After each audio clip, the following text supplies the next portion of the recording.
Bonsoir tout le monde, bienvenue dans cette vidéo.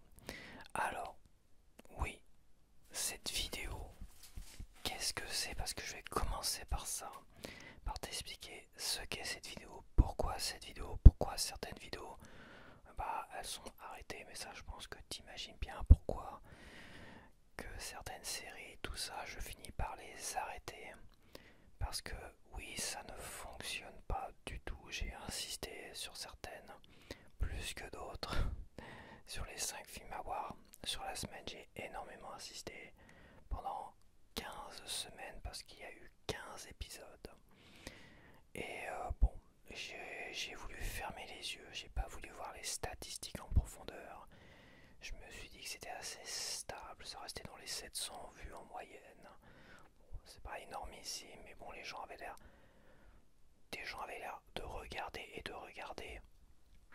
on va dire assez longtemps la vidéo, quoi. Pas juste cliquer dessus et puis s'en aller. La moyenne était intéressante quand même. Mais dans les stats profondes, on se rend compte de plusieurs choses déjà.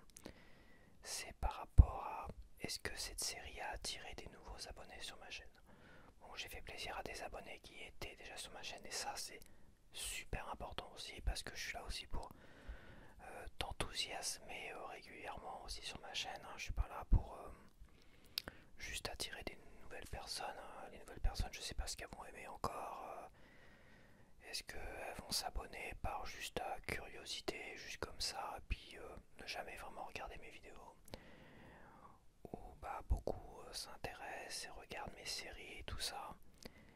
Donc oui, c'est important aussi. C'est pour ça que je vais quand même t'expliquer à quoi va servir cette vidéo et en quoi cette série, ce nouveau concept de vidéo, je le trouve très intéressant. Ça va me permettre de... Mais je vais y venir parce que là, comme à mon habitude, je mélange tout. Donc oui, la série que j'ai arrêtée, qui était un rendez-vous toutes les semaines, donc pendant 15 semaines, 16 semaines si on compte qu'une semaine, il n'y a pas eu des 5 films à voir à la télé et tout ça, n'a engendré que 19 nouveaux abonnés au cumul des 15 vidéos. Oui, j'ai calculé.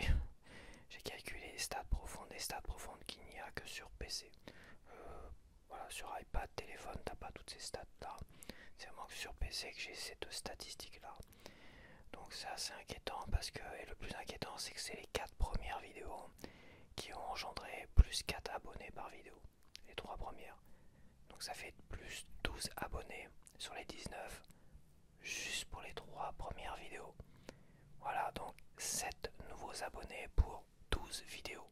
12 vidéos donc 12 semaines, sur 12-13 semaines, plus 7 nouveaux abonnés, rien pour cette série-là. Alors oui, tu me diras, ça peut vouloir rien dire. C'est ce que je me le dis souvent. Certaines personnes vont sur la vidéo, me découvrent sur cette vidéo-là par exemple, et se disent, je vais aller voir d'autres vidéos pour voir. Mais quand tu compares ces 19 nouveaux abonnés que je remercie d'être encore là à la dernière, alors pas la dernière vidéo retour de course, mais l'avant-dernière, il y a une semaine, retour de course, je suis à plus 20 abonnés rien qu'avec cette vidéo là, juste une vidéo, tu vois ce que je veux dire? C'est-à-dire que des gens revoient le retour de course, me disent waouh, j'aime beaucoup, je m'abonne tout de suite, je vais pas chercher à savoir et tout ça. Est-ce que ça a son importance moins que d'autres? Je sais pas. Je sais pas. En tout cas, une chose est sûre, c'est le concept des 5 films à voir par semaine, cette semaine à la télé. C'est un concept qui n'attire pas les gens à s'abonner tout de suite. Voilà, ça n'attire pas assez pour que les gens, tiens, je m'abonne tout de suite, ça me plaît. Voilà. Le pire, c'est les 12 vidéos, les 12 dernières vidéos qui cumulent des 0, plus 1, certaines plus 2. Mais certaines moins 1. Moins 1, oui, moins 1, ça veut dire que par exemple, il peut y avoir 3 abonnés qui sont abonnés à cette vidéo-là et 4 abonnés qui étaient abonnés à ma chaîne sont dit on s'en va. Ce qui fait moins 1. On s'en va pendant que je regarde cette vidéo-là. Je me désabonne. Et oui, il y a ce truc-là. Donc, tu comprendras quand même que c'est à un moment donné, il faut arrêter le massacre. Il va falloir renouveler tout ça sans pourtant totalement effacer ça. Ça reste ma passion comme le cinéma et tout ça. Donc j'ai créé cette série de vidéos qui va être une sorte de bric-à-brac, c'est-à-dire une sorte de mélange de tout ce qui n'a plus ou moins ou pas fonctionné sur ma chaîne, ou ce que j'ai plus ou moins abandonné, soit par vous parce que ça vous intéressait plus ou pas assez, soit oui, soit ça vous intéressait plus, soit ça n'attire pas assez de nouveaux abonnés sur ma chaîne, c'est-à-dire la mécanique est rouillée de ma chaîne et ma chaîne peut péricliter et finir dans les abîmes. Bon, heureusement que j'ai mes retours de course qui tiennent la barre très très haute parce que même ma série de jeux vidéo du dimanche soir, voilà, tu l'as remarqué, je pense qu'on le remarque tous. Pour l'instant, je la maintiens, mais encore combien de temps je la maintiendrai? Et bah, il y a cette série de bric-à-brac qui est un mélange qui est, c'est pour les, je sais pas encore comment je vais l'appeler. Tu me diras toi. euh, bah, J'attends tes conseils en commentaire. Quel titre donner à cette vidéo? Donc ça sera une série de vidéos où je vais parler de choses qui, moi, me plaisent toujours. Et à la fois, c'est un peu tous ces concepts qui ont été abandonnés, qui se sont arrêtés, qui n'ont pas forcément plu. Donc ça peut être une vidéo de tout et n'importe quoi. Mais ce soir, je vais surtout parler, dans la première partie, il y aura une partie blabla, où je me plains de ma chaîne, où je parle de ma chaîne. Donc cette petite partie blabla, qui faisait partie un peu des vidéos low light et tout ça, je pourrais très bien même faire un low light ici, mais bon, au départ, je voulais parler de photos rétro, tout ça, mais je vais pas le faire cette semaine. Bref, c'est beaucoup d'idées, beaucoup de mélanges, donc je vais parler peut-être de musique, de chansons, enfin c'est sûr, parce qu'aujourd'hui, je vais te parler d'une chanson qui est liée à un film et à une scène mythique. Je vais quand même te proposer les 3 films à voir cette semaine à la télé, donc 3 films que je vais choisir qui passent cette semaine à la télé et que je te conseille. Cette fois-ci, c'est des films que j'ai vus. Voilà, c'est pas des films que je n'ai pas vus et que je voudrais voir. C'est vraiment des films que j'ai vus, j'en ai choisi 3. C'est beaucoup plus difficile, mais ça me permet vraiment de te proposer plus de chefs-d'œuvre que des petits films d'action à 2 balles que moi j'ai aimé dans mon enfance. Et il y aura aussi les films vus, les derniers films vus ou séries vues aussi. Parce que oui, Bavardage sur le canapé, il y avait beaucoup de succès sur cette série-là, puis elle a descendu petit à petit.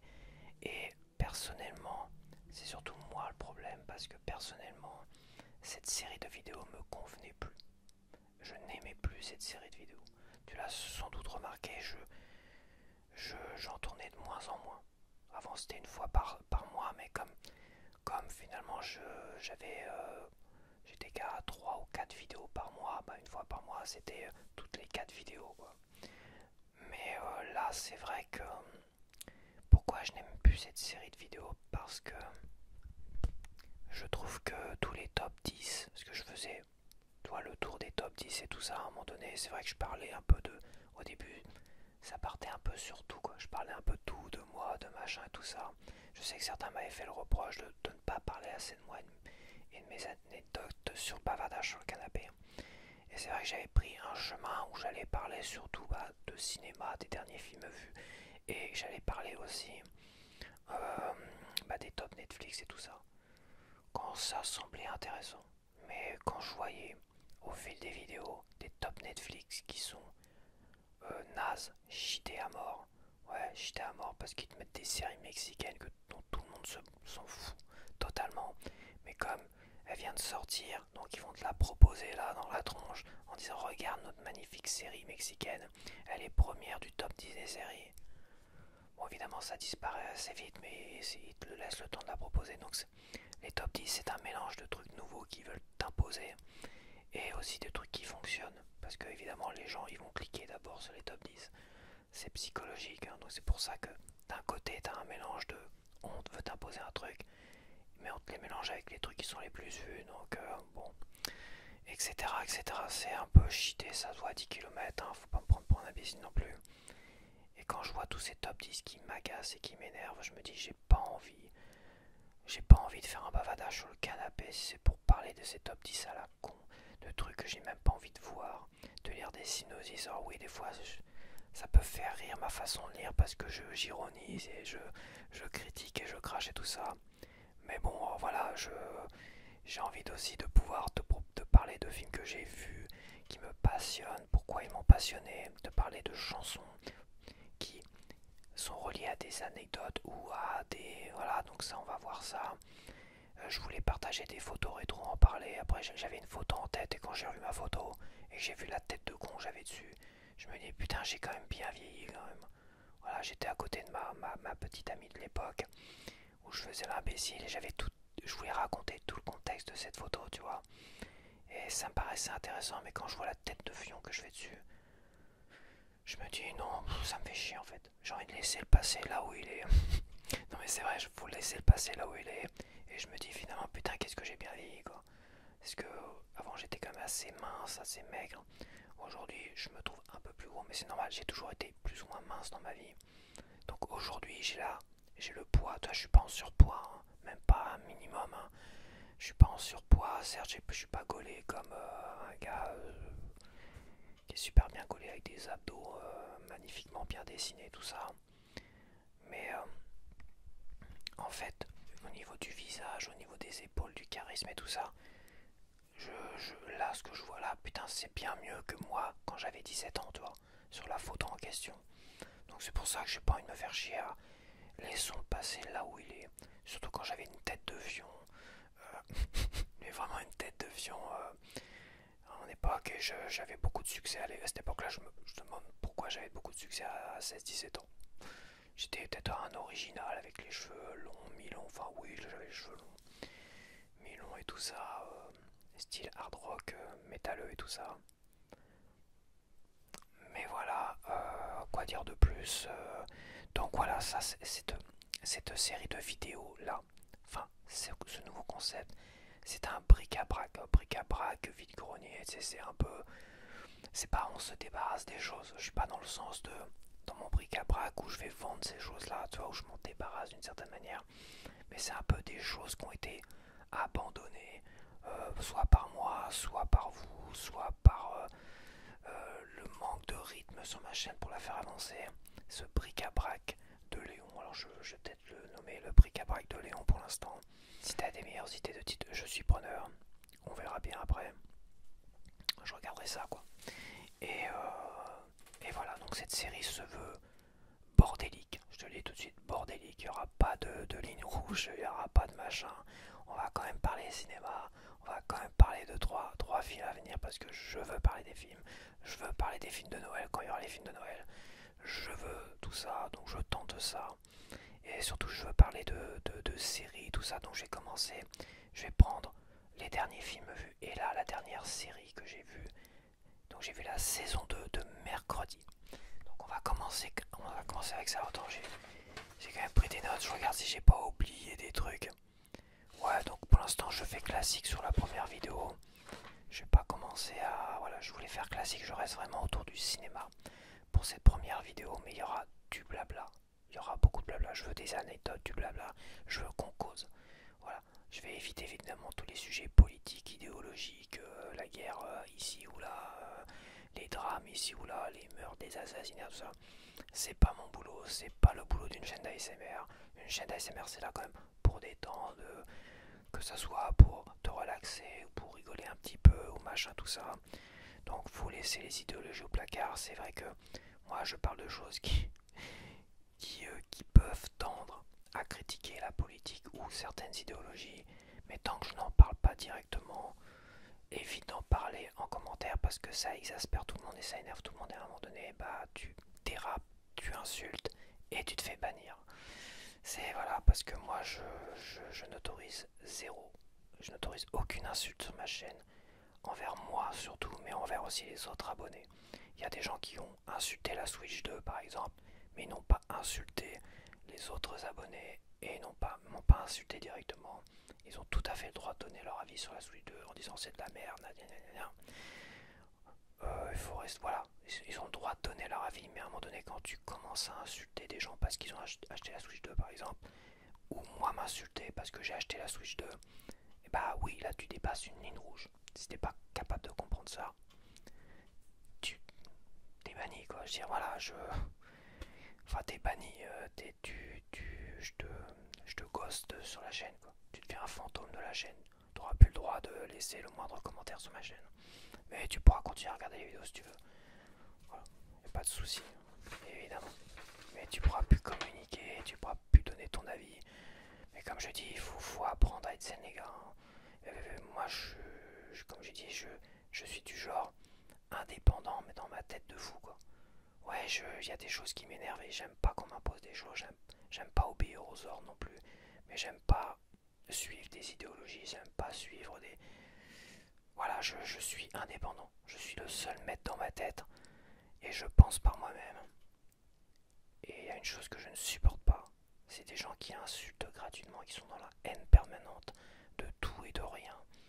Je comprends pas cela. Voilà. Alors tu diras, ouais mais toi tu es les games qui gardent. Mais je hais les games qui gardent, mais qui ne peut pas haïr les games qui gardent, bordel. Voilà, parce qu'il y en a qui font d'une idéologie les games qui gardent. Non, je ne hais pas le game qui garde. C'est juste que je trouve ça dommage à un moment donné que la Switch 2, il n'y a pas d'enthousiasme avec la Switch 2.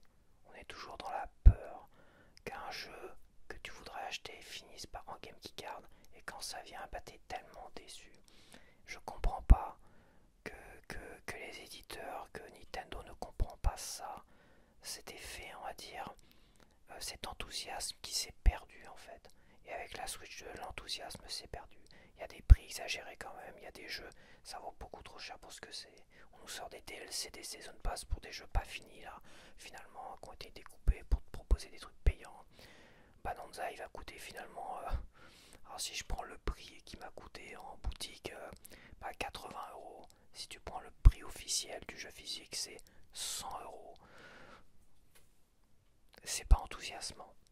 C'est pas enthousiasmant. C'est pas de la haine. Je suis pas dans la haine, mais je donne mon avis. Voilà, je donne mon avis. Alors certains vont me critiquer, certains ont des propos assez limites. C'est pas grave. Je donne toujours une seconde chance. Mais je sais très bien que certains vont revenir et dépasser la limite. Mais ce que je veux dire, je donne mon avis. Voilà, je donne mon avis. Je n'ai pas une haine des Game Keycard. Je n'ai pas une haine des éditeurs. Oui, j'ai des propos assez vulgaires. Enfin, vulgaires, j'ai des propos... je parle un peu comme tout le monde comme ça. J'évite de...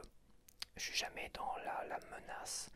Mais c'est vrai que quand je dis enfoiré, c'est pas méchant. C'est pas méchant, toi. C'est jamais méchant quand je dis enfoiré. C'est des enfoireuses, pour moi, c'est pas méchant. Et puis il y a des gens qui sont beaucoup plus vulgaires que moi. Après c'est vrai que je suis pas dans une haine, mais je donnerai mon avis en essayant de respecter au mieux. Mais c'est difficile de respecter des gens qui ne te respectent pas aussi. Bon voilà, bon allez voilà, c'est ça. J'ai fait un peu du blabla aussi de Game Keycard, mais c'est ça le bric-à-brac de Léon. T'as pas compris le concept, là je pense que tu commences à comprendre. Et si t'as pas compris, bah c'est aussi le principe que tu ne comprennes pas tout. Comment j'essaie de te vendre un truc, toi, qui est dès le départ foireux, mais c'est ça qui est bien. C'est ça qui est bien, c'est le but. Voilà. Ça se trouve, le titre, ça sera la foirade ou la série foireuse de Léon. Ouais, alors, les films ou séries vus dernièrement. Alors, attends. Non, parce que des fois, mon ventre, il fait... J'ai envie de... Voilà, parce que j'ai mangé, là, il y a une demi-heure, donc... il va m'énerver. Je sens qu'il m'énerve. Il m'énerve constamment, mon ventre. Pas possible. Il a faim, il a pas faim, il m'énerve. Donc, dans les films et séries vus dernièrement, il y a un film que je t'avais proposé, justement, dans la série en question des 5 films à voir cette semaine. Et il y a une série sur Netflix. C'était la saison 2 de Mercredi. Et oui, on va parler de tout ça. Donc pour le film en question, c'est un film, on va dire, à boucle temporelle. Voyage dans le temps, boucle temporelle, des trucs comme ça. C'est l'effet papillon que j'avais pas vu depuis 20 ans. Oui, comme j'avais dit, j'avais dû le voir un soir très tard chez mon pote qui vivait à Courseulles-sur-Mer dans les bâtisses qu'il y avait autour du petit port de plaisance caché derrière les bâtisses, où tu avais des fêlures dans les murs qui faisaient 3 cm de fêlures murs comme ça. Je sais pas ce qu'il y en est. Ça s'est pas écroulé, apparemment. Mais c'était très effrayant, quoi. Là-dedans, en fait, c'était des bâtiments fantômes, en fait. Il y avait très peu de gens qui vivaient l'année. Très très peu de gens. C'était que des maisons secondaires, des logements secondaires, que les Parisiens, enfin Parisiens ou autres, ceux qui avaient les moyens, s'achetaient. Et tous les propriétaires finalement ont vendu, et tous les Parisiens ont acheté.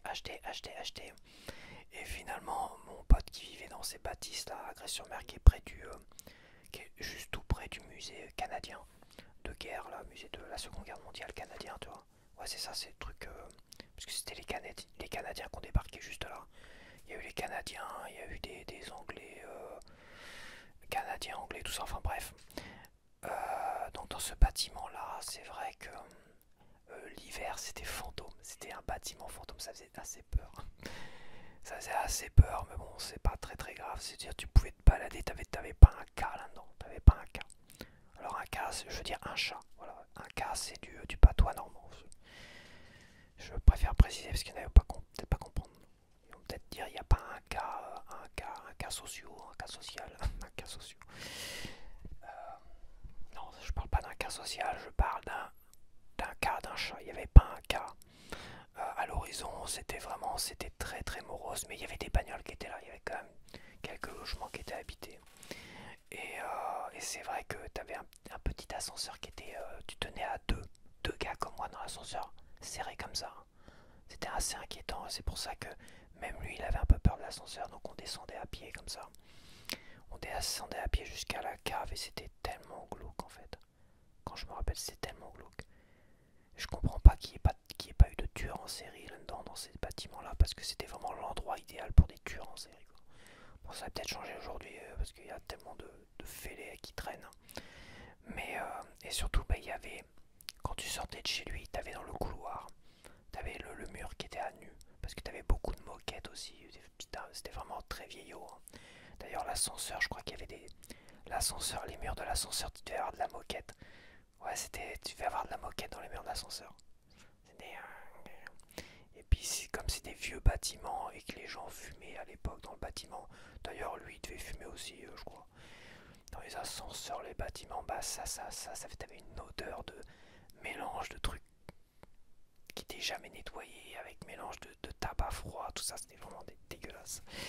Et surtout, bah je vais revenir sur cette fêlure, t'avais une grande fêlure comme ça dans le mur à un moment donné, et ça faisait ça quoi. Ça faisait ça, de largeur.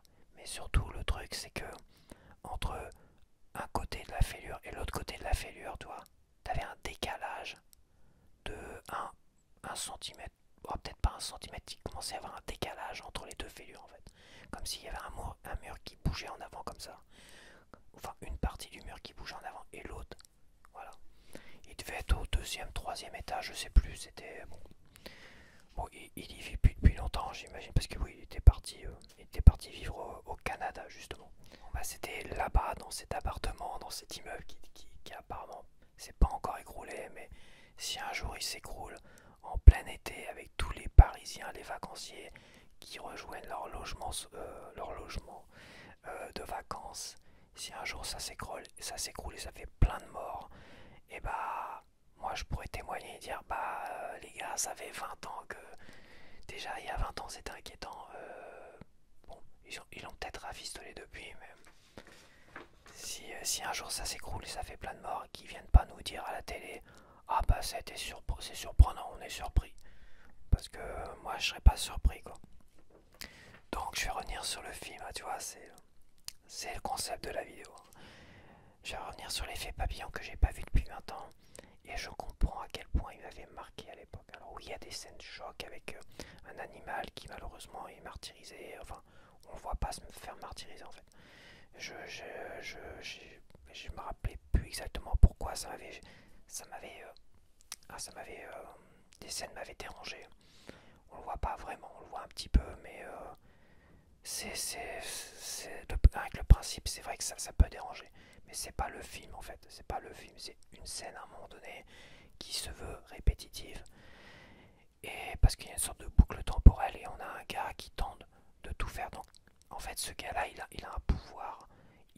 revenir dans le passé, mais pas en tant que lui-même adulte. On va dire qu'il a une vingtaine d'années, je crois, dans le moment présent où ça se passe, il a une vingtaine d'années. Alors le film commence, il est gamin, il a des pertes de mémoire bizarres, oui, donc il comprend pas pourquoi il a des pertes de mémoire. À un moment donné, il se retrouve avec un couteau dans la main, il sait pas pourquoi il a un couteau dans la main. Il pète un câble, apparemment son père, il avait la même chose aussi. Après, on le voit adolescent, c'est pareil, il y a des pertes de mémoire, tout ça, et il se rappelle plus un drame qui s'est passé. Il dit, bah je me rappelle plus, j'ai totalement oublié. Et il y a un autre drame qui se passe, c'est pareil, adolescent, boum, perte de mémoire, il tombe, il se souvient plus, tout ça. Après, passe des années, il est en faculté, tout ça. Et là, en faculté, il retombe sur ses vieux bouquins où il notait ses journées, tout ça. Parce que un psychiatre ou psychologue lui avait conseillé de prendre des notes pour conserver sa mémoire, c'est pour entraîner sa mémoire et tout ça. Parce qu'il pensait que bon, cette perte de mémoire, c'était peut-être d'ordre c'était peut-être génétique par rapport à son père et tout ça, et comme son père il a pété un câble apparemment, il est en prison, je sais plus quoi, prison psychiatrique je crois. Donc, et en fait, gamin et adolescent, mais il a appris à noter, dans des bouquins, en fait. Et à un moment donné, à la faculté, il retombe sur ses bouquins. Et en lisant un de ses bouquins, des notes qu'il y a sur un bouquin. En plus, ce qui est marrant, c'est qu'il y a une nana qui est à côté de lui, c'est un rencard, tu vois. Et la nana de son rencard commence à trifouiller dans ses affaires et à tomber dans un vieux un vieux journal intime. Et elle commence à se foutre un peu de sa gueule et elle dit, bah tu veux pas me lire un passage? Et là, il se met à lire un passage et il est projeté dans le passé. Pas en tant que lui-même, quand il a la vingtaine, à la faculté et tout ça, mais en tant que gamin, à l'époque, de ses écrits en fait, tu vois. En fait, il lit des écrits de sa journée où il se souvient pas de ci ou ça ou je sais plus quoi. Il lit les écrits de sa journée et en fait, il est projeté dans ce moment-là qu'il a écrit tout ça. Et là, il se dit, mais c'est pas possible. Donc, il commence à prendre conscience qu'il a, tout doucement, il s'est passé quelque chose de bizarre. Et après, il commence à prendre conscience qu'il s'est passé quelque chose. Et pour essayer de comprendre ça, il va retourner voir une ancienne amie qui était sa petite copine de l'époque, tu vois. Sauf que le problème, c'est qu'il remue la merde. Et en remuant la merde, cette petite copine, il se passe quelque chose. Je vais pas tout te dire. Et là, il va tenter de réparer tout ça. Il va tenter de réparer ses conneries. Donc, il va être à fond dans les écrits qu'il a fait, tout ça. Il va tenter par tous les moyens d'essayer de réparer les drames de l'époque et essayer de réparer. Et en fait, il change. En changeant, c'est pour ça que c'est l'effet papillon, parce qu'en changeant rien qu'un battement d'aile de papillon en fait, rien qu'en changement un truc, ça chamboule tout, mais de fou en fait. À un moment donné, il se retrouve totalement différent. Je vais pas te raconter parce que ça serait spoilé. L'effet papillon, il doit être encore. Ils vont encore peut-être le passer sur RTL 9, mais tu dois pouvoir y accéder en replay, tout ça. Et en fait, il y a des changements qui sont juste affolants. Affolants. Je t'en dis pas plus, je vais pas spoiler, mais à un moment donné, t'as des changements, tu te dis putain, ça se trouve, il va rester bloqué comme ça. C'est des trucs de fou. C'est un truc de fou. Et la fin est magistrale, je me rappelais plus de la fin. Et la fin est magistrale et cette chanson d'Oasis en même temps. Waouh, cette fin est magistrale, j'adore. Cette fin, c'est une claque dans le film, c'est une claque dans la gueule. Cette fin est magistrale. L'effet papillon avec Ashton Kutcher. J'arrive jamais à le dire. Ashton Kutcher, Amy Smart. Un film de Eric Bress. Bon, je connais pas trop. Ce film de 2004, quand même. Un film de science-fiction sur une boucle temporelle. C'est un film intelligent. C'est une claque dans la gueule. Il est énormissime. Si t'as l'occasion de le voir, dépêche-toi. Peut-être que RTL 9 le repasse quelque part un jour. Parce que s'il n'y a pas si longtemps que ça, je t'ai proposé l'effet papillon. Ça devait être même, ça se trouve, la dernière vidéo des 5 films à voir à la télé. Donc voilà. Ça, franchement, pas énorme. Maintenant, on va partir sur la saison 2 de mercredi sur Netflix, la plateforme Netflix. Donc oui, en plus j'ai proposé un panini de mercredi correspond à la première saison. Et en fait, là, c'était la deuxième partie de la deuxième saison. Ouais, parce que bon, ils l'ont coupé en deux. C'est vraiment des cases bonbons Netflix. C'est bon, soit tu proposes un épisode toutes les semaines, ce qui conviendrait à tout le monde, mais tu proposes pas 4 épisodes et un mois après 4 nouveaux épisodes. Le mieux c'est toutes les semaines, quoi, à l'ancienne on va dire. Bon, c'est un peu ça casse vachement le rythme, je trouve. Soit tu proposes tous les épisodes, soit toutes les semaines, tu vois, pour garder une sorte de rythme. Bon. Donc déjà ça casse un peu le rythme. Et en fait, Netflix, la série Mercredi qui est tirée finalement de la famille Adams, on retrouve la fille un peu fêlée, un peu monotone de la famille Adams, qui est très froide, tout ça, qui est très intelligente, calculatrice. Bon, je me rappelle plus trop des films, ça fait longtemps. Euh, Bah là, on a affaire finalement à une. Donc là, l'actrice c'est Jenna Ortega, et on retrouve ce personnage qui est vraiment cynique, qui aime la mort, qui aime le glauque. Évidemment, c'est exagéré. On est vraiment dans du fantastique, hein, parce que bon, quand tu vois la famille qui mange des rats bio, ouais, c'est ironique, quoi. Ah, des rats. À un moment donné, t'as Max qui est le majordome qui apporte à bouffer, tu vois. Il lève la coupe là, ou je sais pas quoi, le bol. Et t'as des rats crevés avec des tomates ou je sais pas quoi. Et là il fait ah bah en plus c'est bio et tout ça, c'est ton plat préféré et en plus c'est bio. C'est ah ouais c'est bio, ouais, magnifique. Non mais franchement, donc on est vraiment dans quelque chose d'un peu exagéré tout ça, évidemment. Il n'y a rien de réaliste dedans. Ça reste du fantastique, c'est une série fantastique, mais le côté mélange humour, glauque avec des scènes un peu dégueulasses, que t'as des zombies un peu dégueulasses quand même, sans aller dans du gore et tout ça. Il y a le côté malheureusement teenager mœurs d'aujourd'hui qui je pense est imposé par Netflix, mais attention, c'est Tim Burton qui est derrière, et quand tu te poses la question que c'est trop édulcoré, genre l'époque d'aujourd'hui, tu vois, en fait la série, la saison 2 en tout cas, la saison 1, bah, ça fait un peu longtemps, j'avais commencé à la regarder, mais bon j'ai arrêté parce que avoir une fois, avoir deux fois, non, en fait. Ouais, c'est ça le truc, avoir une fois oui, mais à revoir derrière, non. Et la saison 2, bah, tu fais le yo-yo entre le côté édulcoré Netflix et les mœurs d'aujourd'hui, ou la bien-pensance d'aujourd'hui, et le côté Tim Burton qui dit eh oh, je suis Tim Burton, moi j'ajoute ma patte et tout ça. Donc on voit bien un Tim Burton qui est en train de flirter avec une volonté de Netflix qui veut leur imposer un style, et Tim Burton qui finalement fait yo-yo avec son propre style, et derrière avec son cynisme et son petit côté horrifique et tout ça, son côté gothique, horrifique et tout ça, sans jamais tomber dans le gnangnan, même s'il y a des passages très gnangnan. Oui, parce qu'il y a des passages gnangnan. Mais je trouve que tous les passages gnangnan qui je suis persuadé, sont imposés par Netflix. C'est sûr parce qu'il y avait un autre truc comme ça où Netflix voulait imposer quelque chose. Donc ils avaient tout censuré. Je me rappelle plus, t'avais une série de films, t'avais deux films comme ça. Je sais plus le titre. Et finalement le réalisateur, qui était le réalisateur justement des... ouais, j'ai plus les titres donc je vais pas avancer là-dessus, mais je sais que Netflix est coutumier de la sorte, coutumier de ce genre de pratique. Bah, c'est eux qui financent derrière. Donc ils financent derrière, mais à un moment donné, t'as une charte de machin, pas de qualité, mais une charte, il faut respecter ça, il faut proposer de la bien-pensance de nos jours et machin, tout ça.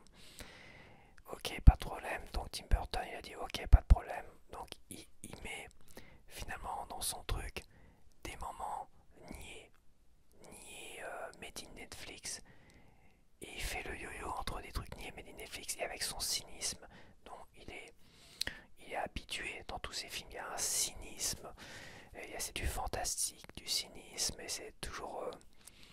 il y a toujours ce côté glauque et tout ça, mais avec beaucoup d'humour aussi. Il y a aussi beaucoup d'humour dans ces... oui, il y a toujours beaucoup d'humour. Voilà, j'ai pas vu tous ces films. Dans tous les films que j'ai vus, il y a aussi beaucoup d'humour. Et c'est marrant comme il rebondit sur les trucs niais pour derrière te réconcilier avec la série. À un moment donné, t'as un truc naze, niais, et derrière t'as Tim Burton qui fait yo-yo pour dire c'est du Tim Burton bordel. série, la saison 2, en disant ouais j'aime bien. Et c'est la porte ouverte à une troisième saison qui va arriver. Et c'est très agréable de voir Tim Burton dedans. J'adore Jenna Ortega. Ouais, j'aime beaucoup Jenna Ortega, elle est charismatique et tout ça. Emma Myers, que j'ai vu dans une autre série, j'avais bien aimé aussi. Emma Myers, elle est très... je trouve que tous les autres acteurs, mis à part la famille Adams, en fait, toute la famille Adams, ouais, toute la famille Adams, même l'oncle, toute la famille Adams, je trouve qu'ils sont très charismatiques, leurs personnages sont évidemment les plus importants de la série, quoi. Mais tous les autres, mis à part Steve Buscemi, parce que Steve Buscemi, c'est un grand acteur de cinéma, c'est un énorme acteur de cinéma. D'ailleurs, je vais rebondir sur Steve Buscemi. J'en ai déjà parlé dans une autre vidéo évidemment, mais je voudrais rebondir sur lui. Steve Buscemi, quand il était très jeune en fait, avant de faire du cinéma, apparemment il était pompier. C'était un pompier de New York. C'était un grand pompier de New York et enfin un grand pompier. C'était un pompier de New York en fait. Voilà, il était pompier de New York. Il était dans une caserne et tout ça. Et juste le lendemain des attentats du World Trade Center, le 11 septembre 2001. Oui, ça c'est en 2001. Que j'avais vu à la télé. Ouais, j'étais rentré, j'étais en voiture avec ma vieille 206. Non, c'est une 106, ma vieille 106, Peugeot 106, une vraie casserole cette bagnole là. À la radio j'entends, il y a un avion, j'entends plus ou moins un avion qui s'écrase sur les tours et tout ça. Bon.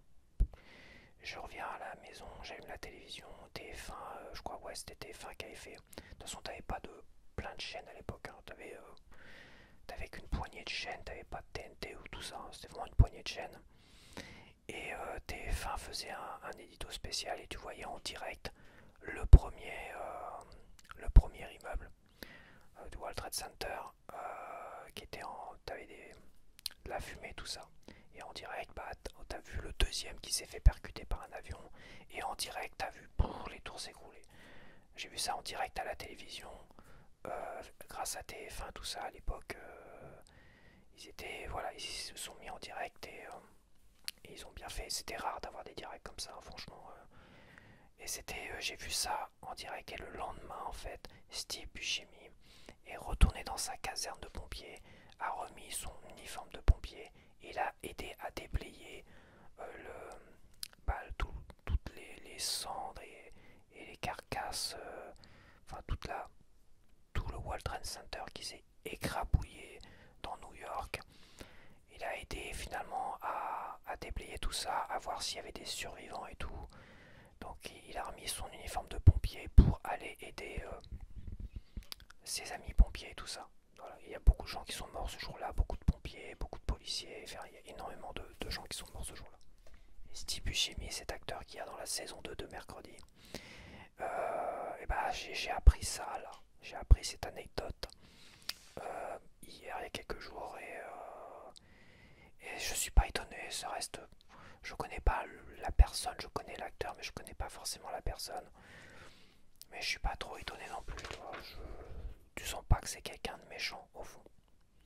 Donc voilà ma critique de Mercredi saison 2. Je pense que si j'essaie de trop en dire, je pense que je vais commencer à spoiler de trop non plus. Donc bon, je pense que ma critique est carrée, suffisante et pas besoin d'en dire plus. Maintenant on va passer sur le guide TV. J'ai choisi 3 films à voir cette semaine à la télé. Alors je suis désolé mais c'est en fin de semaine. Hein. C'est en fin de semaine, vendredi, on va commencer avec le vendredi 19 septembre 2025, évidemment. 2025, je sais pas pourquoi je mets 2025. À 21h05 sur France 5, on a l'étrange histoire de Benjamin Button de David Fincher. Alors, si tu te poses la question de qui est David Fincher, parce que là, les 3 films en question, c'est des grands réalisateurs. Des grands réalisateurs, David Fincher, c'est un grand réalisateur qui s'est fait connaître avec Alien 3 et Seven, et après Fight Club, et Benjamin Button, voilà, l'étrange histoire de Benjamin Button. Donc David Fincher, c'est pas n'importe qui, hein, il a fait comme de sacrés films. Donc c'est un film de 2009, un drame avec Brad Pitt, Kate Blanchett, Tilda Swinton et Mahershala je me rappelais plus qui jouait dans l'étrange histoire de Benjamin Button, parce que c'est un acteur que j'ai commencé à connaître un peu plus tard dans True Detective, dans la saison 3. La saison 3 de True Detective, énormissime. Et dans Green, je me rappelle plus le film, la Green. Ah bah à chaque fois je veux. C'est Green quoi, vers quoi, Green. Bah je me rappelle plus. Et bon, il a joué dans un film intéressant où il y a Green dans le titre. C'est génial. Donc là je vais te parler de l'étrange histoire de Benjamin Button, sans te spoiler, il n'y a pas de synopsis. J'en ai marre des synopsis à la con. De moi ce que je me rappelle de ce film là, un film ultra marquant en fait. En fait c'est un bébé qui est né vieux. Voilà, c'est un bébé vieux. Donc c'est un bébé qui est né vieux avec la peau d'un vieillard et tout ça. Et quand il commence à devenir une sorte de gamin, d'adolescent, ben il a une carrure de petit vieux tout rikiki, tout ça, c'est très bizarre en fait. Il naît vieux. Et, euh, et en fait, quand il a 20 ans, bah, c'est pareil, c'est comme s'il en avait 70 et tout ça. Et plus il avance dans l'âge, et plus il rajeunit en fait. Voilà. Et plus il avance dans l'âge, et plus il rajeunit. Donc, comme concept, comme idée d'histoire, déjà, je pense que ça, je pense que ça c'est largement suffisant.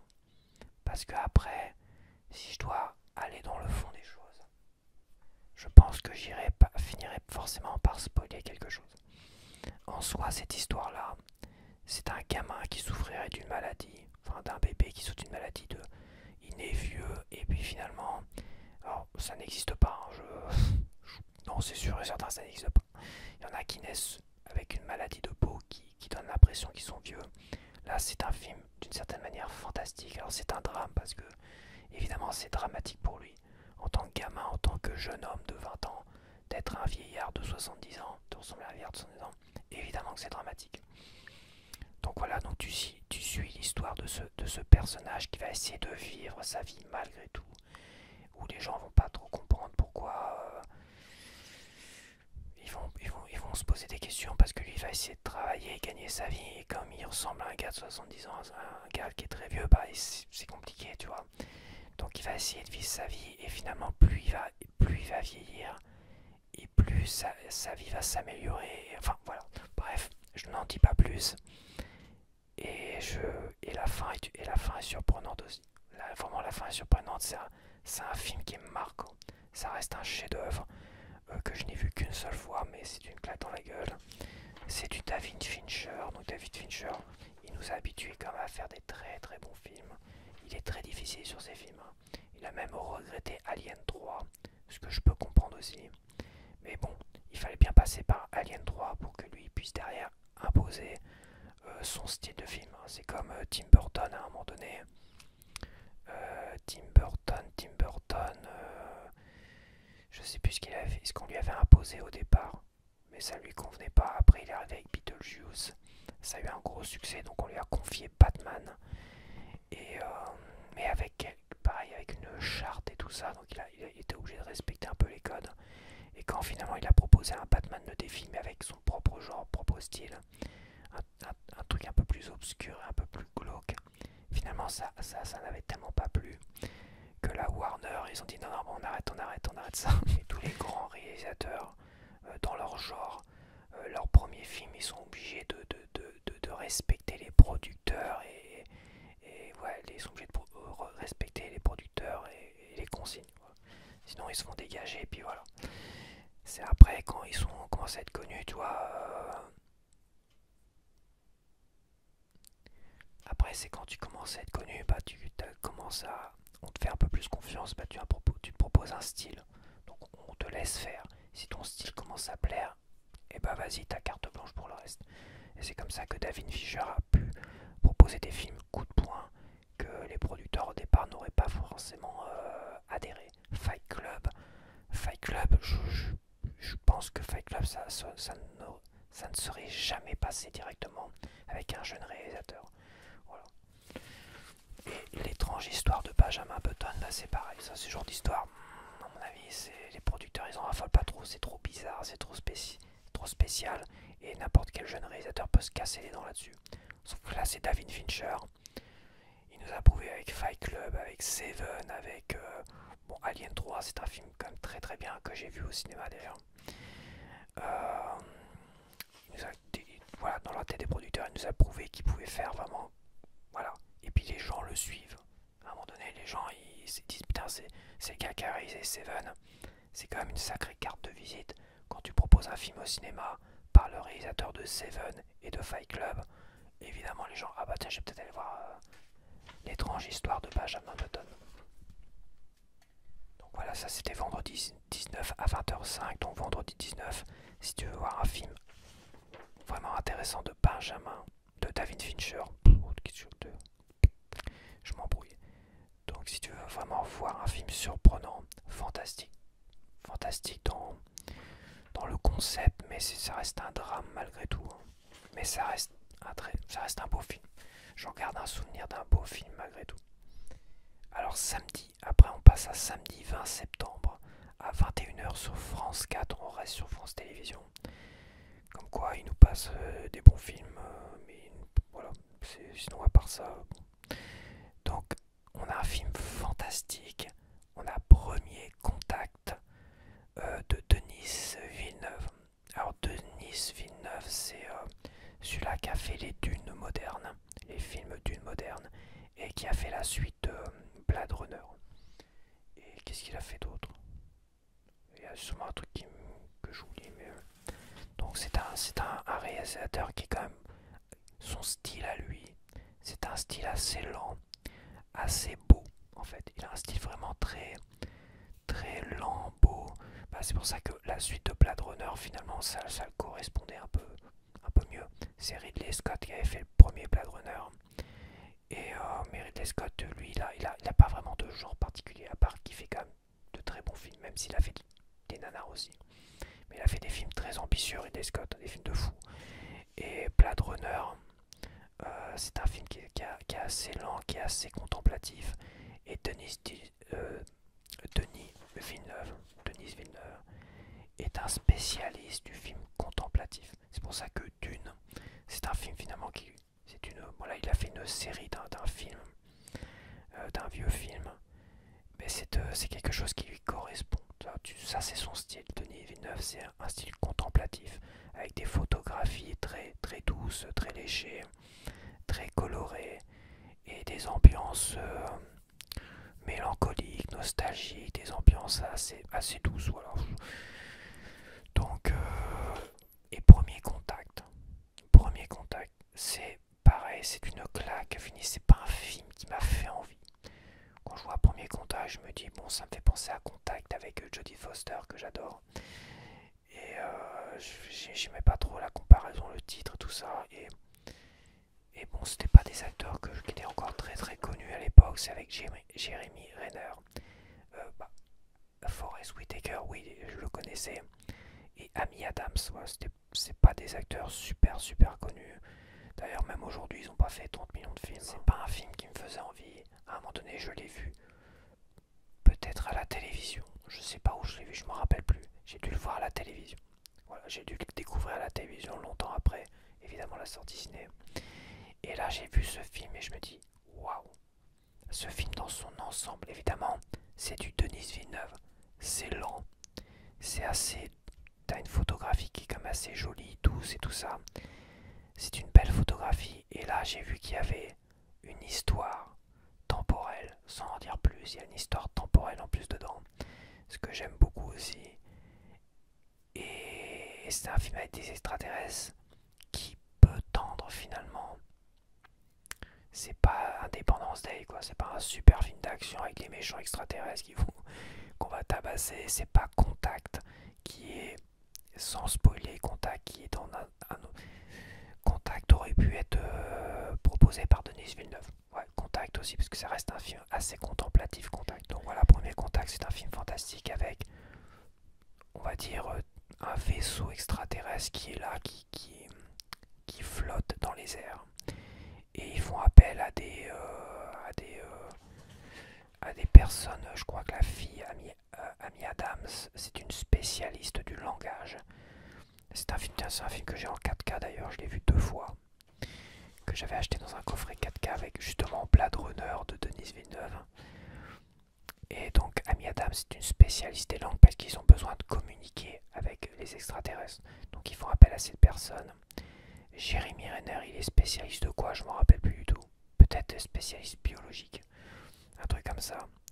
Et finalement, il tente de communiquer tout ça avec l'armée évidemment qui est autour et qui est là pour dire qu'est-ce qu'on fait, on les attaque, qu'est-ce qu'on fait, qu'est-ce qui se passe, qu'est-ce qu'ils veulent, pourquoi ils sont là et qu'est-ce qu'ils veulent. Voilà, ça c'est le pitch du film. Après, je t'en dis pas plus, mais chef-d'œuvre. Un putain de chef-d'œuvre. Un chef-d'œuvre récent, c'est assez rare quand même pour souligner qu'après les années 2000, il est difficile de trouver des gros chefs-d'œuvre comme dans les années 90 et 80. Voilà, je suis désolé, Blade Runner, le premier Blade Runner, il sera toujours largement au-dessus que le deuxième Blade Runner. Voilà, je reviens sur Blade Runner par exemple. Et Blade Runner est un film de 81-82 dans ces eaux-là. Alien le 8e passager, film de 79. 60, oui, 78, 79. 78, enfin ils l'ont tourné en 78 parce que je m'étais fait la réflexion. Je me dis, je suis né en 78 pendant que j'étais en train de naître, où j'étais tout petit quoi. Quelques mois, ils étaient en train de tourner Alien le 8e passager quand même. Un film qui est une claque dans la gueule, qui a super bien vieilli, de Ridley Scott qui a super bien vieilli. Et tu te dis putain mais il y avait déjà dans les années 70, on avait Steven Spielberg avec Les Dents de la Mer en 76 par là. On avait Alien le 8e passager de Ridley Scott. Putain mais on avait déjà du très haut niveau quoi. Du tellement haut niveau.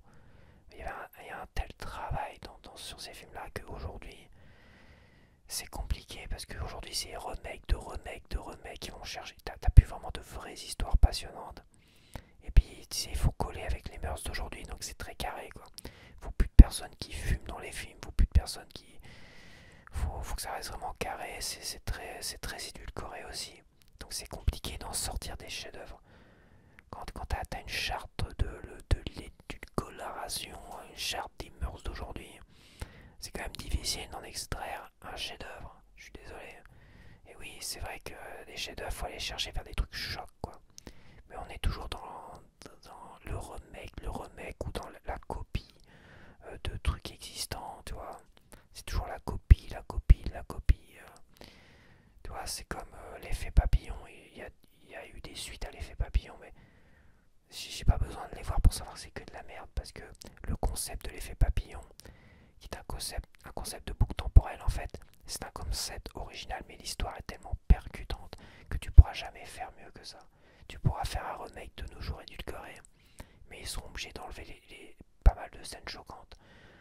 Donc je peux pas te dire non plus certaines choses, ils sont obligés de les enlever, tu vois.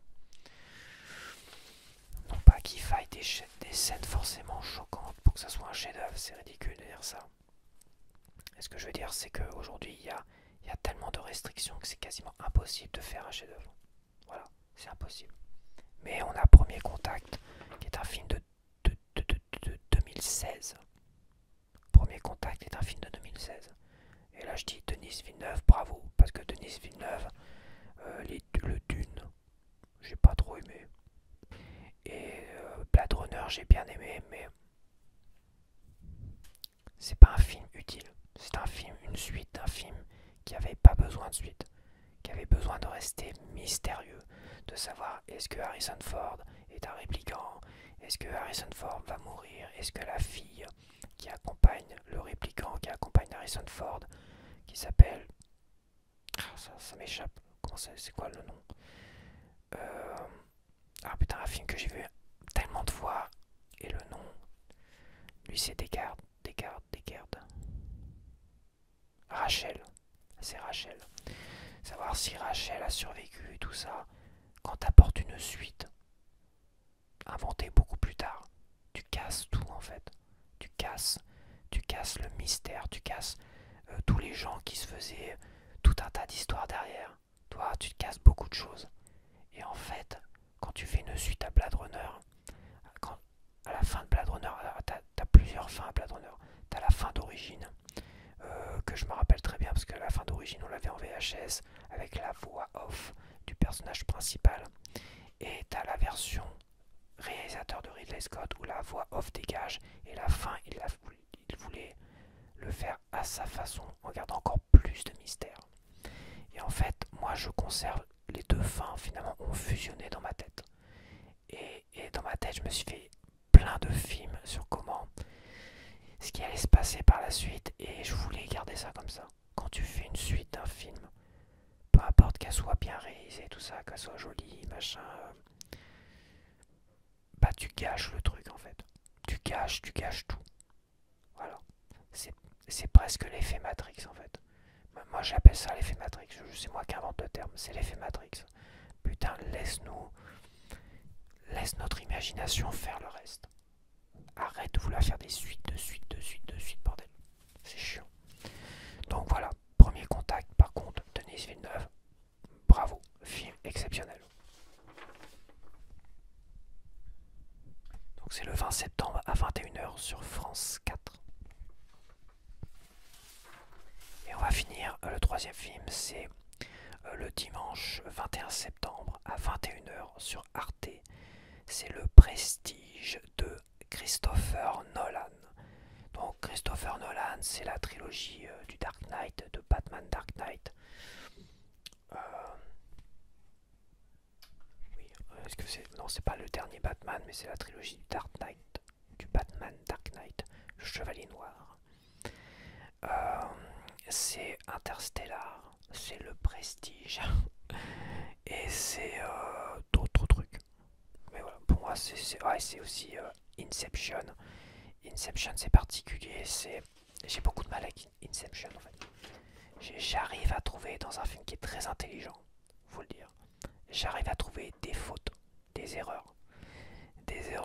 J'arrive à trouver des choses qui collent pas trop. Mais bon, je suis comme ça, moi voilà. Il aurait dû venir me voir, me présenter son film et je dis, tu ferais ça, je l'aurais fait un peu autrement, tu sais, pour garder. C'est comme ça, qu'est-ce que tu veux? Non, ça reste quand même dans le principe un très bon film, Inception. Et la fin, bah c'est une fin comme je les aime. Une fin qui te laisse dire est-ce que si, est-ce que ça? C'est une fin qui est quand même bourrée de mystère et peu importe ce que les gens disent, je crois que la fin est voulue pour te laisser un doute. Voilà, c'est tout. C'est pas forcément ça, c'est fait exprès pour te laisser le doute. Voilà, il n'y a pas de réponse. C'est pas oui, c'est pas non, sans spoiler. Elle est faite pour te laisser un doute. Et après, et toi, tu finis dans le doute. Alors là, t'es pas dans l'imagination. Là, tu peux pas dire... En fait, tu peux pas. T'es dans le doute et là, tu dis... Ouais, pas mal, pas mal. Bien joué, tu m'as bien eu. Donc là, on retourne sur Le Prestige de Christopher Nolan. Avec Christian Bale, son acteur fétiche, on va dire. Hugh Jackman, Scarlett Johansson et David Bowie. Ouais, David Bowie, c'est vrai que j'avais oublié qu'il y avait David Bowie dedans. Bon, aujourd'hui, David Bowie est décédé. Hein. Pour ceux qui ne connaissent pas, c'est un grand chanteur des années 70. Il était là, hein, 70-80. Et il a fait beaucoup de petits rôles comme ça dans les films. Non, c'est pas lui qui a fait le premier Dune, c'était Sting, ça. David Bowie, il a fait quoi comme autre rôle? Peut-être pas tant que ça. Il a peut-être pas fait tant de rôles que ça. Et Sting, c'est vrai que Sting, David Bowie, on les voyait toujours dans des petits rôles comme ça. Il y a aussi le Motorhead, le chanteur de Motorhead, Lemmy, qui était dans un petit film de fantastique, qui était science-fiction fantastique, qui était génialissime, avec un robot qui pétait un câble et qui tuait tout le monde là. Ah, j'ai oublié le titre de ce truc là. Je l'avais en VHS, c'était énorme ce. Ouais, il y a beaucoup de chanteurs, artistes anglais, pop, metal, qui faisaient des petites apparitions dans les films. Et bah David Bowie joue aussi dans Le Prestige. Enfin, il fait une apparition dans Le Prestige, on va dire. Donc Le Prestige, qu'est-ce que c'est? Le Prestige, c'est le... Comment dire? C'est le duel. Voilà, j'ai trouvé le... C'est dur, c'est tant que ça monte, c'est le duel entre deux prestiges. Ah, j'ai pas réussi à le dire. Entre deux prestiges. Ah, j'ai pas réussi à le dire, putain, j'aurais dû le noter. prestidigitateur. C'est ça, prestidigitateur. Entre deux... Ah putain, j'ai pas le terme. Prestidigitateur, c'est ça. Des gars qui font de la magie. Voilà. C'est entre deux magiciens, on va dire. Donc c'est à l'époque de Sherlock Holmes. À l'époque de Sherlock Holmes, donc fin 1800. Je pense qu'on est fin 1800, début 1900. Voilà. Fin 1800, c'est deux prestidigitateurs. Ouais, c'est ça, deux gars qui font de la magie, qui sont en conflit, qui s'affrontent en duel. Je sais plus pourquoi le début en fait. Pourquoi ils sont en conflit. Et en fait, c'est à qui sera le meilleur, à qui impressionnera le plus les spectateurs. Donc il y a un vrai affrontement entre ces deux prestidigitateurs. J'arrive maintenant facilement à le dire. D'où le nom prestige en fait, prestidigitateur. Donc des gars qui pratiquent la magie, qui cherchent à impressionner son public en créant des spectacles de magie, tu vois. Toujours plus impressionnants les uns que les autres. Et en fait, cet affrontement va partir vraiment à des niveaux stratosphériques que ce film a un côté vraiment très thriller en fait. Ouais, pour moi je dis c'est un thriller, c'est pas forcément du fantastique. Non, il n'y a pas de fantastique dedans. Ça donne l'impression du fantastique parce que c'est des prestidigitateurs. Maintenant j'arrive très bien à le dire, c'est bizarre. Prestidigitateur, prestidigitateur, prestidigitateur. Parce que c'est des prestidigitateurs, donc on a l'impression que c'est fantastique. Je me la pète maintenant, c'est dingue. Et en fait, c'est un putain de thriller. Et la fin est intéressante. Bah oui, parce que c'est des prestidigitateurs. Je l'ai foiré celui-là. C'est des prestidigitateurs. Comme c'est des prestidigitateurs, les prestidigitateurs, c'est de la magie. On te fait voir un truc, t'as l'impression de voir un truc et tu vois pas ce que c'est. Et bah, qu'est-ce que. Bah, le film est comme ça en fait. Tu vois ce que je veux dire? Attends-toi à être prestidigitaté. Bon, ça n'existe pas. Attends-toi à être surpris par le dénouement du film et donc le dénouement d'un prestidigitateur. J'aurais jamais autant dit dans ma vie prestidigitateur en si peu de temps. Donc voilà, c'est le Prestige, le dimanche 21 septembre sur Arte. À 21h j'ai dit. À 21h. C'est un film de 2006. Vache, il a presque 20 ans ce film-là. Putain, ça ne rajeunit pas de fou quoi. Je vais finir avec une chanson. Une chanson de la BO du film Pump Up the Volume. Pump Up the Volume. Avec la chanson Why Can't I Fall in Love de Ivan Neville. Alors pourquoi cette chanson? Pourquoi ce film? En fait, je vais parler d'une scène qui m'a le plus marqué quand j'étais adolescent. Parce que en fait ce film-là, Pump Up the Volume, ça raconte l'histoire d'un adolescent qui a une radio pirate, qui se cache, quoi, qui reste dans l'ombre. Et finalement, c'est un rebelle, tout ça, adolescent. Donc finalement, quand tu vois ce film-là, que tu es toi-même un adolescent rebelle, évidemment déjà c'est quelque chose qui... Tu te projettes tout de suite dans ce film-là. Ouais, même si c'est américain, c'est un style très américain, tu te projettes forcément tout de suite dans ce film-là. Donc déjà, tu as une vraie projection. Et la scène la plus marquante, c'est la scène où il y a justement cette chanson. À un moment donné, il le met sur le tourne-disque, cette chanson. Et là, il se passe une scène romantique et sensuelle. Pour moi, une des scènes les plus marquantes que j'ai vues dans le côté romantique et sensuel entre Samantha Mathis, l'actrice, et Christian Slater, l'acteur. Franchement, cette scène-là, pour moi, ça a été super marquante, quoi, de fou. C'est une scène de fou, quoi. C'est une scène qui t'inspire, qui te motive dans tes relations. C'est vraiment une scène de fou. Et je l'ai revue là récemment parce que voilà, j'ai voulu revoir cette scène-là.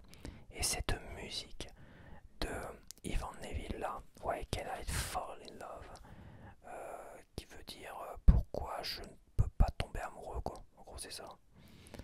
En gros, c'est pourquoi je peux pas tomber amoureux moi aussi. En gros, c'est ça, quoi. Et cette chanson, putain, c'est une tuerie aujourd'hui. Pourtant, j'étais un grand fan de hard rock et de métal. C'est pas une chanson de métal.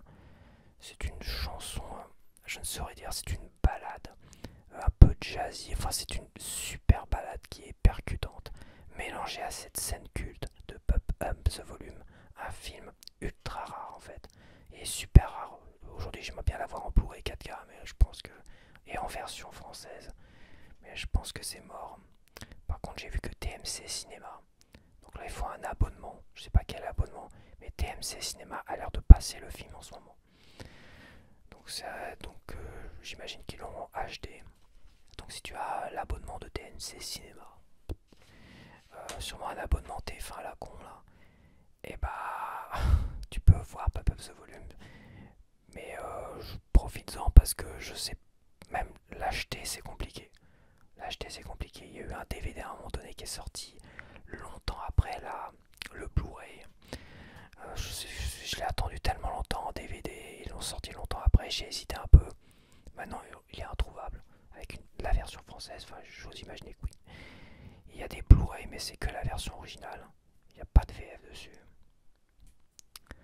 Et avec un peu de chance, peut-être que le 4K va arriver avec VF, tout ce que tu veux.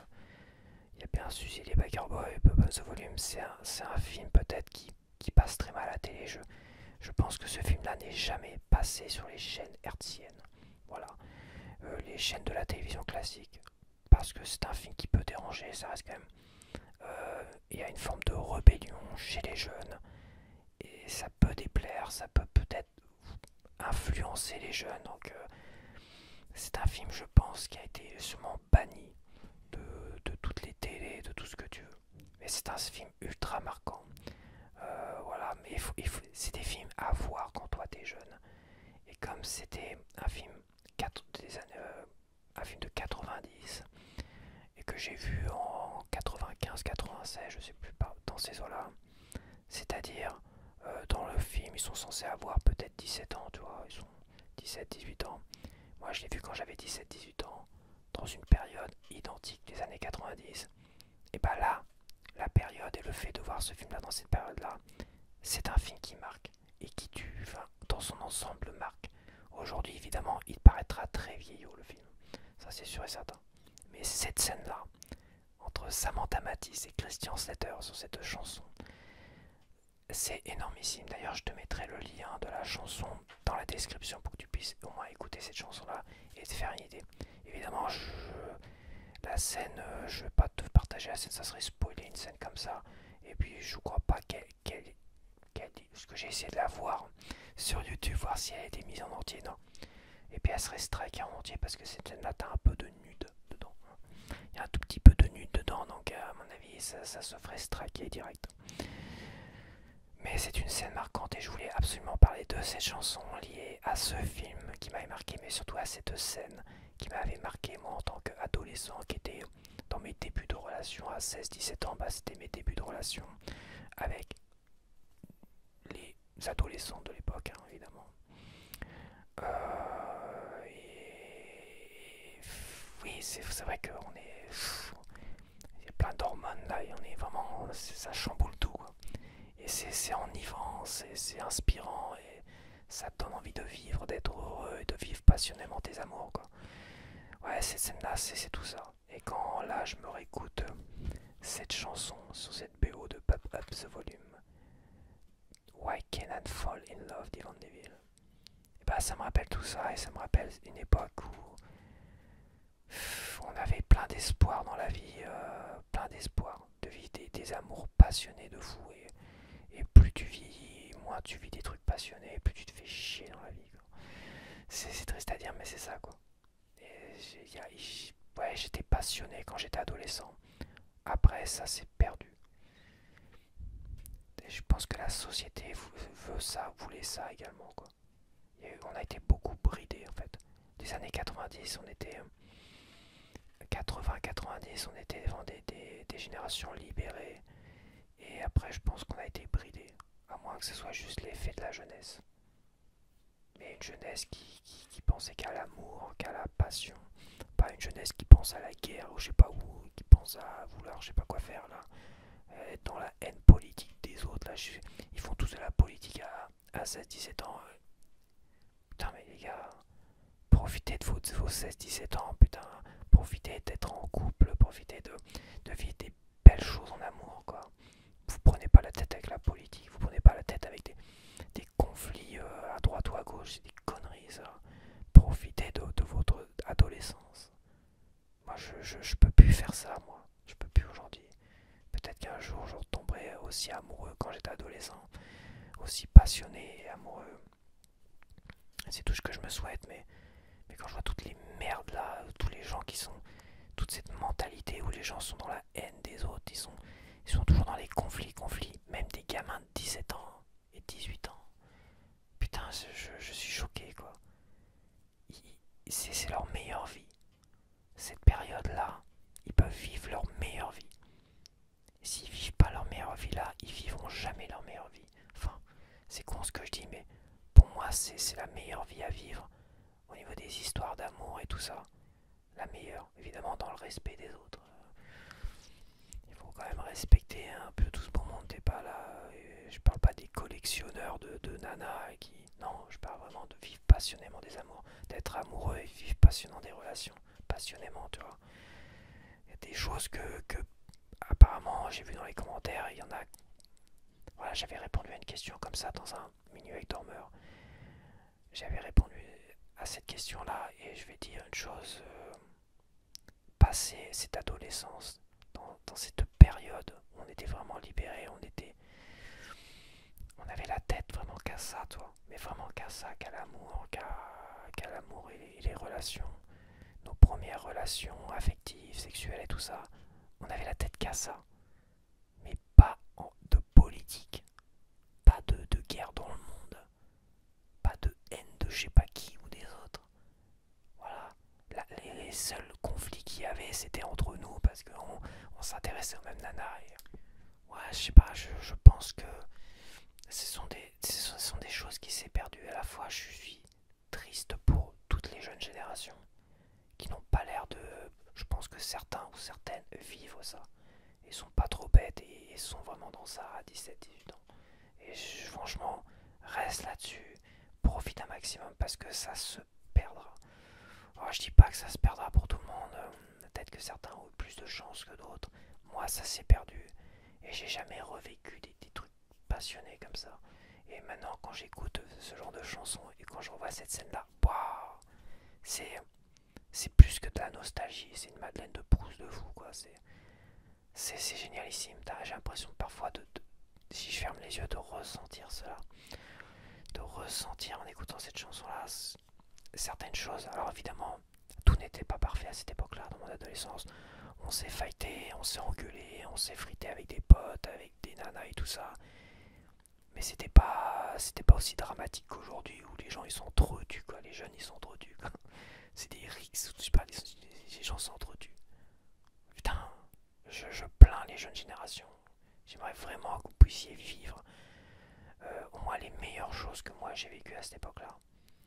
Et si vraiment vous vous entreapercevez dans ces âges-là, même si vous avez encore 20 ans, qui sait, vous entreapercevez dans une lueur d'amour, de passion et tout ça, plongez-vous dedans et oubliez tout le reste. Voilà, je vais finir là-dessus parce que je vois que l'heure passe. L'heure est même passée. Et bon, bah, j'espère que tu as aimé ce premier bric-à-brac. Bric-à-brac, donc ça va revenir toutes les semaines. Je pense que je vais en rester quand même sur une petite session blabla comme ça. Après les films que j'ai vus. Et après un petit guide TV de 3 films. Et derrière une chanson. Je pense que je vais rester là-dessus. C'est vrai qu'au départ, si je devais rajouter la photo, le machin, le bidule, d'autres choses. Voilà, donc ça sera peut-être. J'aime bien l'idée de bric-à-brac. Mais j'aime bien l'idée de concept tel que là je l'ai fini. Là hier, j'étais encore hésitant. On est quand même beaucoup plus autour des films avec quand même une chanson. Restez là-dessus. Pas aller sur des photos, des machins. À la rigueur, faire une vidéo, photo, tout ça. Continuer d'une certaine manière les menus avec dormeur au niveau des tops, au niveau de l'écriture, des lettres d'amour et tout ça. Et aussi des tirages de cartes et tout ça. Faire ça à part. Sinon ça ferait des rendez-vous trop longs, tu vois, déjà 1h20. Ça ferait des rendez-vous de 3 heures, donc ça serait beaucoup trop long. Puis connais, blablabla, blablabla, blablabla, blablabla. Donc voilà, je te laisse là. Le concept, je pense que là c'est bon, il est calé, il est carré. Dis-moi ce que t'en penses. Donne-moi des conseils, si t'as des bonnes idées pour les titres. Pour l'instant, je pense que je vais rester sur le bric-à-brac de Léon. C'est un peu nul, hein, mais franchement, là, je suis à court d'idées. Je suis à court d'idées, comme j'étais pas vraiment sûr de ce que j'allais exactement proposer. C'est vrai que c'est compliqué. Bon, allez, je te dis à la semaine prochaine pour ce nouveau rendez-vous.